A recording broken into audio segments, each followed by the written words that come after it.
नमस्कार दोस्तों। और साथ में आदाब क्योंकि आज का जो टॉपिक है वो बहुत ख़ास है। आज हम लोग इस्लाम धर्म, इसके उदय और प्रचार प्रसार के बारे में देखेंगे, जो कि अंडरस्ट इंडिया का एक यूनिट का एक टॉपिक है इस्लाम धर्म। और बहुत सारे धर्म, बौद्ध, जैन और सनातन के बारे में भी दिया हुआ है अंडरस्टैंडिंग इंडिया में। तो आज हम लोग इस्लाम धर्म के बारे में देख लेते हैं। फिर समय मिलने पर बौद्ध, जैन और सनातन सनातन भी देख लेंगे। तो सबसे पहले इस्लाम धर्म।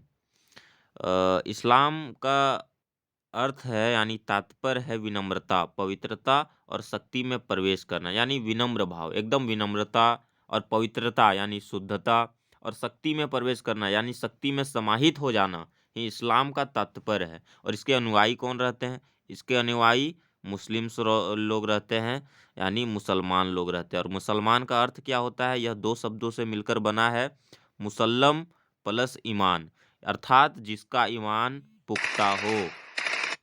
कह सकते हैं कि मुसलमान वही है जिसका ईमान पुख्ता हो। आगे देखेंगे कि इसके जो प्रवर्तक माने जाते हैं वह मोहम्मद साहब माने जाते हैं। इसके प्रवर्तक कौन माने जाते हैं? मोहम्मद साहब माने जाते हैं। अब देखिए, इनके कुछ निजी जानकारी ले लेते हैं, संक्षिप्त परिचय ले लेते हैं, एग्जाम के दृष्टिकोण से बहुत आवश्यक है। जैसे पिता, यहाँ पे पिता लिखा हुआ है, एक ट्रिक बताता हूँ।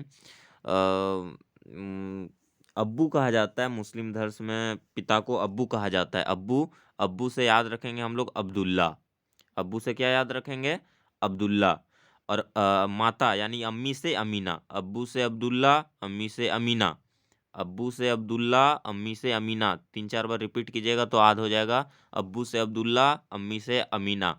और चाचा, देखिए क्या होता है कि बचपन में ही इनके अब्बू और अम्मी का इंतकाल हो जाता है, जिसके कारण इनका जो पालन पोषण है, मोहम्मद साहब का पालन पोषण है, इनके चाचा अब्बू तालिब करते हैं।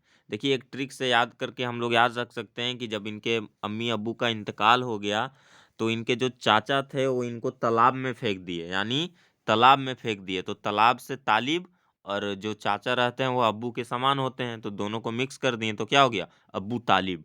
और पत्नी, जब इनके चाचा से जब इनके चाचा से इनका पालन पोषण नहीं हुआ, तो इनको बोला कि बेटा तुम चल जाओ काम पे।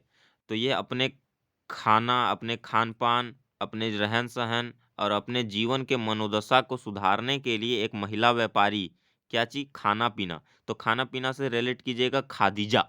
खादीजा नाम की एक महिला व्यापारी थी। उनके सानिध्य में जाकर ये व्यापार करने लगे। और क्या हुआ कि ये बहुत सारे इतिहासकारों का मानना है कि ये पहले से विधवा थी, और बहुत सारे इतिहासकारों का मानना था कि ये बाद में विधवा हुई। तो जो भी हो, लेकिन मोहम्मद साहब की जो पत्नी थी यह खादीजा ही थी, क्योंकि ये इनके यहाँ व्यापार का काम करने लगे थे, और इनसे शादी कर लिए, यानी निकाह कर लिए, और इनसे एक पुत्री हुई। जब ये इनसे शादी कर लिए, मतलब क्या हुए? फतेह कर लिए, किला फतेह कर लिए। तो फतेह से हम लोग क्या याद रखेंगे? फातिमा। और जब यही सारा चीज़ को हम जब बोर्ड पर जाएँगे लिखने के लिए कॉलेज में, तो हम क्या चीज़ का यूज़ करेंगे? खल्ली का। खल्ली से अली। तो हम लोग सीक्वेंस में याद कीजिएगा, अब्बू से अब्दुल्ला, अम्मी से अमीना, क्या किए? तालाब में इनको डुबा दिए थे इनके अब्बू, तो अब्बू तालिब। और जब खाना खाने के लिए, अपने जीवन निर्वाह के लिए कहाँ गए व्यापार करने? खादीजा। और खादीजा से, मतलब खादीजा से निकाह करके ये क्या किए? किला फतेह कर लिए, मतलब फातिमा पुत्री। और जब यही सब चीज़ को हम बोर्ड पर लिखेंगे, तो हमको क्या चीज़ का ज़रूरत पड़ेगा? खली का। खली से अली। अब देखिए कितना आसान हो गया। अब आगे एक महत्वपूर्ण वर्ष देखेंगे, महत्वपूर्ण वर्ष वर्ष के बारे में देखेंगे। किधर गया ये? खली किधर गया? 1570 एडी, यानी 1570 ईस्वी में इनका जन्म हुआ था। कहाँ हुआ था? मक्का में हुआ था। मोहम्मद साहब का जन्म मक्का में हुआ था 1570 एडी। एडी मतलब एनो डोमिनी, मतलब ईस्वी, और बीसी मतलब बिफोर क्राइस्ट, ईसा पूर्व। तो इनको डेट याद रखिएगा, 570 ईस्वी में इनका जन्म हुआ। 610 ईस्वी में जब ये 40 वर्ष की आयु में थे, 40 वर्ष की अवस्था में थे, तो ये हीरा पहाड़ी नाम के एक स्थान पर ध्यान में बैठे और अल्लाह का संदेशवाहक, क्या कहा जाता है, नाम याद नहीं आ रहा है, कैम्ब्रिज या ऐसे करके, तो खुदा का इनको संदेश मिला। और जब ये मक्का टू मदीना, मक्का में ये जब धर्म प्रचार किए, अपना उन लोगों को अपना सिद्धांत बताएं, 5 सिद्धांत बताएं, तो मक्का के लोग इनका विरोध कर दिए। तो मक्का टू जब ये मदीना गए तो 622 ईस्वी में गए, और इसको इसको हिजरी नाम से जाना जाता है। और हिजरी नाम से जब मक्का टू मदीना गए, इसी के नाम से एक संवत चला। कौन सा संवत चला? हिजरी संवत चला, इसलिए इसे हिजरी संवत भी कहा जाता है। मक्का टू मदीना जाने के क्रम को हिजरी संवत कहा जाता है। और अंतिम में एक डेट और याद रखिएगा, 632 मोहम्मद साहब का इंतकाल। पहला डेट 570 जन्म हुआ, 610 40 वर्ष की आयु में इनको अल्लाह का संदेश मिला, 622 मक्का टू मदीना जब गए तो वो हिजरी कहलाया, और वहीं से हिजरी संवत की शुरुआत हुई। और अंतिम 632 मोहम्मद साहब का इंतकाल। और आगे देखेंगे, कहाँ गया? और आगे देखेंगे 7वीं सदी, किधर गया? 7वीं शताब्दी के शुरुआत में ही सऊदी अरब में इस्लाम नामक एक नए धर्म का उदय हुआ, तथा शीघ्र ही इसका विस्तार उत्तरी अफ्रीका से अरब प्रायद्वीप तथा ईरान और भारत तक हुआ। क्योंकि जो मोहम्मद साहब का जो विचारधारा था और अल्लाह के द्वारा जो इन्हें पैगाम दिया गया, इतना सरल था कि बहुत सारे लोगों को इतना पसंद आया कि इसका जो प्रचार प्रसार प्रसार था, देखिए इसका विस्तार जो था तुरंत उत्तरी अफ्रीका में हो गया, अरब प्रायद्वीप में हो गया, ईरान में हो गया, और साथ ही साथ भारत में भी हो गया। तो इनका जो सिद्धांत था वो अत्यंत सरल था। इनके सिद्धांतों के बारे में भी देखते हैं कि इन्होंने जो है, मोहम्मद साहब जो हैं, हाँ, इन्होंने जो इस्लाम एक ही ईश्वर की उपासना पर जोर देता है, इनका सिद्धांत यही था कि इस्लाम जो है, इस्लाम को जो मानने वाले हैं, जो अल्लाह पर विश्वास करते हैं, उनकी उपासना पर ही जोर दिया, मात्र उनकी उपासना। इस्लाम एक ही ईश्वर, एकेश्वरवाद जिसको कहते हैं, मतलब एक ही क्या है, सिर्फ और सिर्फ अल्लाह है। तो इन्होंने 5 सिद्धांत दिए, क्या क्या दिए? देखिए, एक दिन में 5 बार नमाज पढ़ना है, शुक्रवार को दोपहर के बाद नमाज पढ़ना है, ज़कात यानी अपने कमाई का 40वां भाग गरीबों में दान दे देना है, और रमज़ान में रोज़ा रखना है, और ज़िंदगी में एक बार मक्का की यात्रा ज़रूर करनी है, और ईश्वर की अखंडता पर विश्वास करना, यानी अल्लाह की अखंडता पर विश्वास करना है, और हम मोहम्मद पैगंबर के होने की घोषणा करनी है। फिर से एक बार समझते हैं इसको, फिर से एक बार समझते हैं अच्छे से विस्तारित रूप से। क्या खुल गया? सॉरी दोस्तों। हाँ, फिर से समझते हैं कि प्रतिदिन नियम से 5 बार नमाज पढ़ना है, अपनी आमदनी का 40वां भाग गरीबों में देना है। क्या चीज, क्या चीज? अ, प्रतिदिन नियम से 5 बार नमाज पढ़ना है, और अपनी आमदनी का 40वां भाग गरीबों में देना है, और रमजान के माह में रोजा रखना है, और जीवन में एक बार मक्का की यात्रा जरूर करनी है। और अगला था लास्टवा कि एक अल्लाह में विश्वास कर उसकी उपासना करनी है।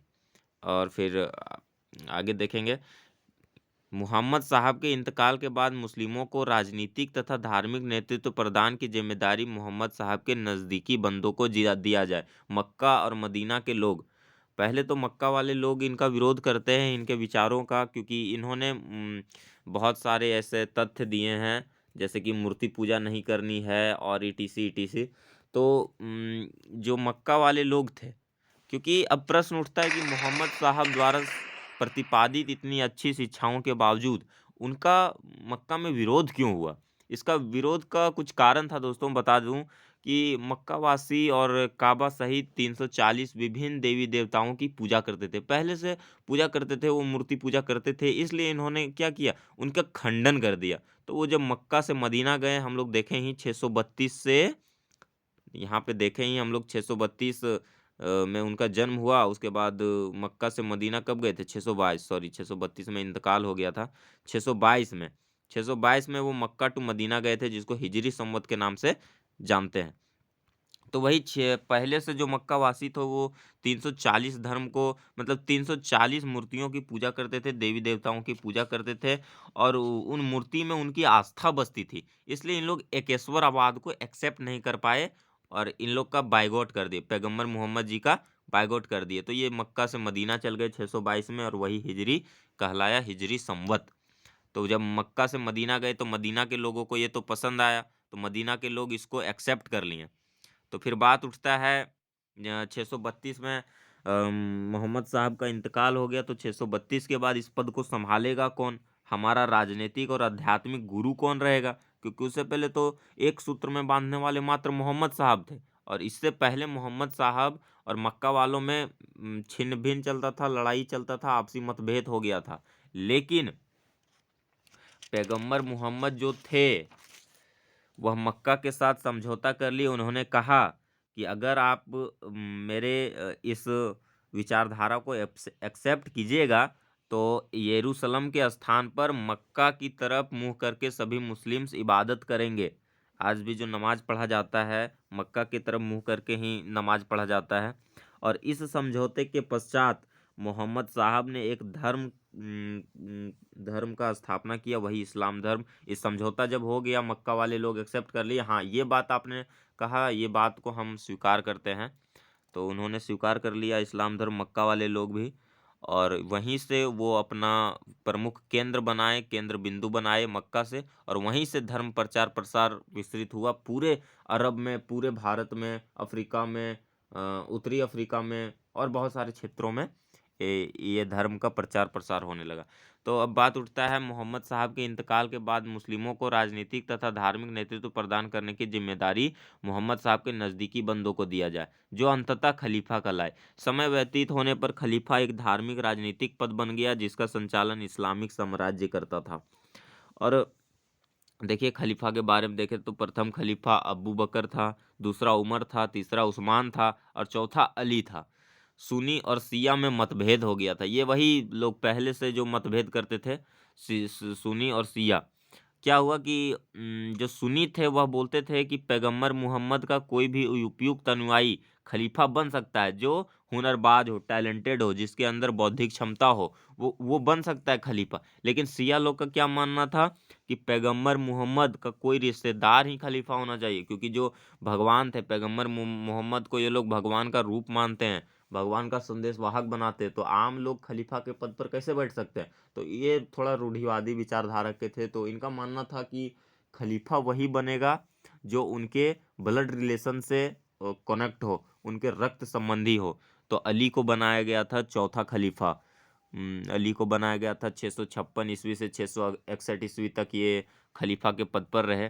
तो मोहम्मद साहब ने ये सब तो बाद में पढ़ना, यही यही खिलाफत आंदोलन हुआ था भारत में और 1924 में ब्रिटेन ने तुर्की के खलीफा पद को समाप्त कर दिया था, उसी समय हुआ था। तो अब कुछ प्रथाओं का निषेध देखेंगे जो मुस्लिम धर्म में प्रथाओं का निषेध किया गया है। किसी भी मुसलमान को मूर्ति पूजा नहीं करनी चाहिए, यही शुरू में ही बताए थे मोहम्मद साहब ने मक्का वालों को, तो उसी समय इनको बायकआउट किया गया था, लेकिन बाद में समझौता हो गया दोनों में। और दूसरा, किसी भी मुसलमान को सूअर का मांस नहीं खाना चाहिए। वैसे तो मांस जो होता है वह तामसिक भोजन में आ जाता है, और तामसिक मतलब जो आप खाएंगे वो आपका शरीर में जाएगा और वो आपका चित्त बन जाएगा। देखिए जैसे हम लोग जैसे सब कोई चिकन खाता है, तो चिकन का जो अंश है, चिकन का जो भाग है, चिकन का जो रक्त है वो आप में प्रवाहित हो जाएगा, आप में संचालित होगा। तो चिकन तो मर जाएगा लेकिन चिकन आपके शरीर में जिंदा रह जाएगा। वैसे तो मांस किसी का भी नहीं खाना चाहिए, लेकिन मुस्लिम्स में सुअर का मांस नहीं खाना चाहिए, मोहम्मद साहब का क्वैट था। तो और उसे ब्याज पर रुपया उधार नहीं देना चाहिए, ये हो गया तीसरा। चौथा, विवाह और तलाक के विषय में निर्धारित नियमों का भी पालन करना चाहिए। और उनकी सरल शिक्षा का इतना प्रभाव पड़ा कि सारे अरब निवासी एक संगठन में बन गए और कम समय में यह धर्म पूरा फैल गया। इस धर्म को फैलने, कम समय में अधिक फैलने का कारण यही था क्योंकि इनकी जो विचारधारा थी वह अत्यंत सरल थी, ना मूर्ति पूजा करना है और ना ही बहुत सारा, मतलब जिसको आप अपने आचरण में ला सकते हैं, इसलिए इस्लाम धर्म इतना फैल गया। और इस्लाम धर्म की पुस्तक जो है वह कुरान है।